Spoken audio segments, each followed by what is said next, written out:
নমস্কার বন্ধুরা, বাসন্তী কিচেনে আপনাদের স্বাগত। আজকে আমরা তৈরি করব মাংসের মতো করে সয়াবিন তরকারি। চলো রেসিপিটা দেখে নিন। প্রথমে একটি কড়াইতে জল দিয়ে সয়াবিন দিয়ে দিচ্ছি। এখন এটাকে নেড়েচেড়ে নিয়ে ভালো করে সেদ্ধ করে নেব। সেদ্ধ করা হয়ে গেছে, এখন নামিয়ে নিচ্ছি। এখন কড়াইতে তেল দিয়ে দিচ্ছি। সেদ্ধ করা সয়াবিনগুলো দিয়ে সামান্য হলুদ দিয়ে নেড়েচেড়ে নিচ্ছি। এখন এটাকে ভালো করে ভেজে নেব। সয়াবিনটা ভাজা হয়ে গেছে, এখন নামিয়ে নিচ্ছি। এখন একটি কড়াইতে তেল দিয়ে নুন হলুদ দিয়ে মাথা ডুমো ডুমো করে কাটা আলুগুলো দিয়ে দিচ্ছি। এখন এটাকে নেড়ে চেড়ে নিচ্ছি। আলুগুলো ভাজা হয়ে গেছে, এখন নামিয়ে নিচ্ছি।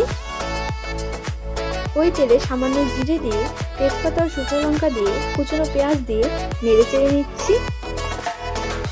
একটু ভাজা ভাজা হয়ে গেছে, এর মধ্যে জিরে বাটা, লঙ্কা বাটা ও পেঁয়াজ বাটা দিয়ে, রসুন দিয়ে নেড়ে চেড়ে নিচ্ছি।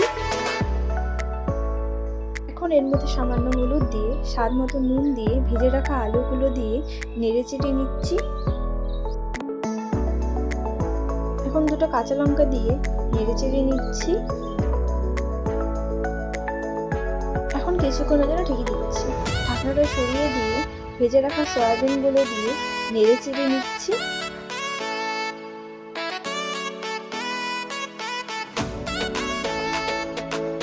এখন কিছুক্ষণের জন্য ঢেকে দিচ্ছি। ঢাকনাটা সরিয়ে দিয়ে গরম মশলা দিয়ে আবার নেড়ে চেড়ে নিচ্ছি। আবার কিছুক্ষণের জন্য ঢেকে দিচ্ছি।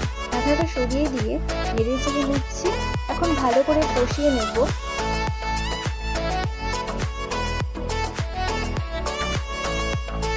কষানো হয়ে গেছে, এখন জল দিয়ে দিচ্ছি। আবার নেড়ে চেড়ে নিচ্ছি। হয়ে গেছে, এখন নামিয়ে নিচ্ছি। মাংসের মতো করে সয়াবিন তরকারি তৈরি। আপনারাও বানিয়ে দেখবেন, খুবই টেস্টি। রেসিপিটা ভালো লাগলে লাইক, শেয়ার ও কমেন্ট অবশ্যই করে দেবেন। ধন্যবাদ।